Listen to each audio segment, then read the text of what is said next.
Malaysia's former prime minister has been sentenced to an additional 15 years in jail after being convicted on corruption charges. It's the biggest trial yet in the scandal surrounding Malaysia's sovereign wealth fund, which was set up to promote economic development. A court found Najib Razak guilty of all 25 counts of abuse of power and money laundering. Prosecutors said Najib abused his position to move huge sums of money into his personal bank accounts. Najib was a co-founder of the 1MDB Development Fund in 2009 and chaired its advisory board until 2016. He's already serving jail time for a separate case related to the scandal. Well, for more on this, we can talk now with Kenneth Tee. He's a journalist at the Malay Mail, and he's been following this case at the courthouse in Kuala Lumpur and joins us from there. So tell us more about the guilty verdict and the sentence. What's the judge been saying there today? Hi, okay, right. Before I begin, Merry Christmas to everyone. Right, so the High Court judge, he pronounced the sentence of 15 years jail and a fine of 11.3 billion, which is the sentence that Najib has to serve after his current jail term expires in 2028. Sorry, yeah. So how is this trial being viewed in Malaysia? I know you've been following it very closely, and of course it's getting a lot of attention, but what impact is this trial likely to have, if any, on Malaysian politics? I think many Malaysians are probably thinking a bit of relief because this case has been ongoing since 2018, after he was first charged then. So it has been a long time coming for the justice system. The case has been, stalled because he has to finish his initial SRC case, the first criminal trial, which is he is serving the prison sentence at the moment. In terms of politics, I think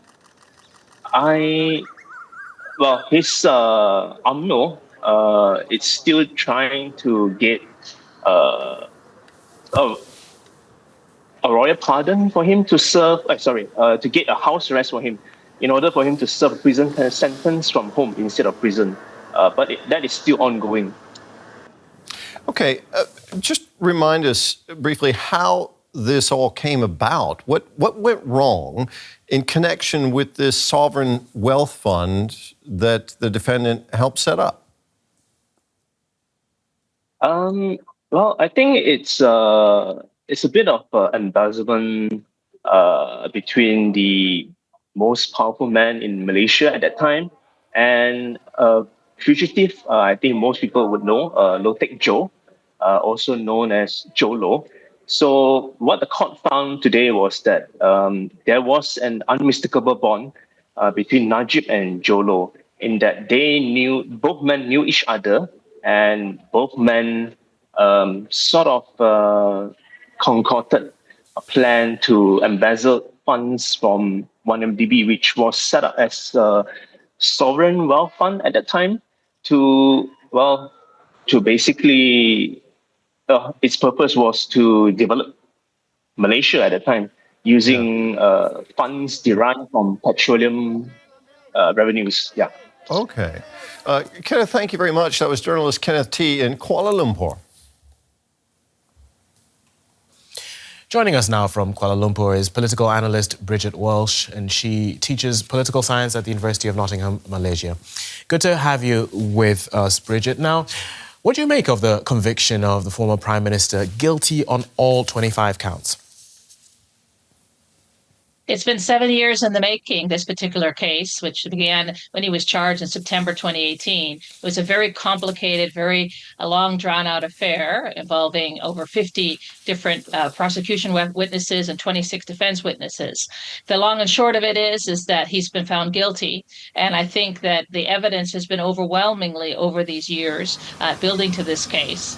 But it is one that has very deeply polarizing in the context of Malaysia, because Malaysian politics remains highly polarized.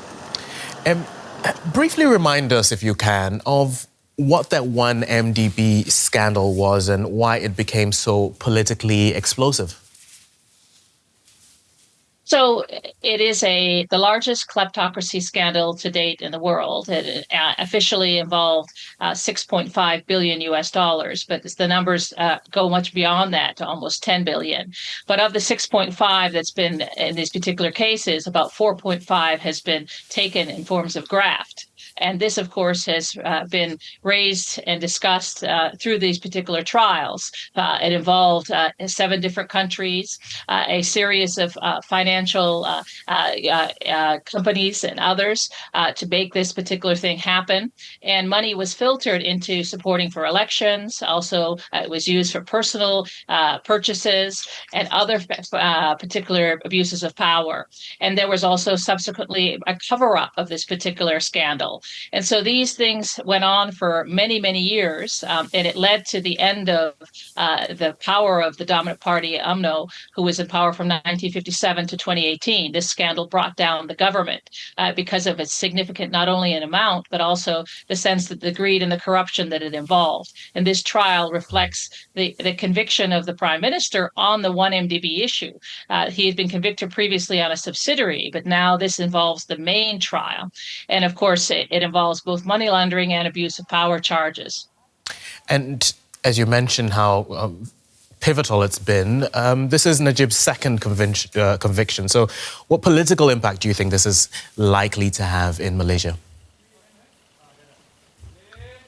Well, I think that, it's important to understand that Najib Razak has a lot of supporters in Malaysia, not only people in his party, but people who see him as having good governance outside of the trial in areas of managing the economy, in certain areas of policies, for example, to the Indian community.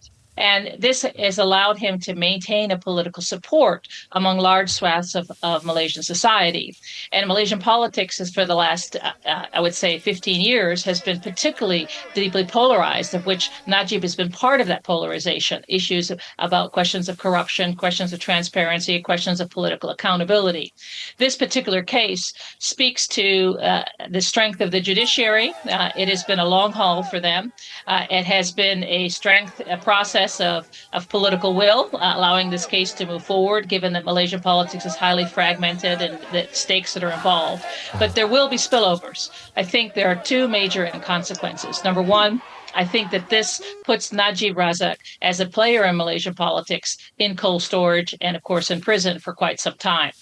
I think the second implication is that it will put challenges on the governing coalition because there are very different perceptions within the political parties about the Najib trial.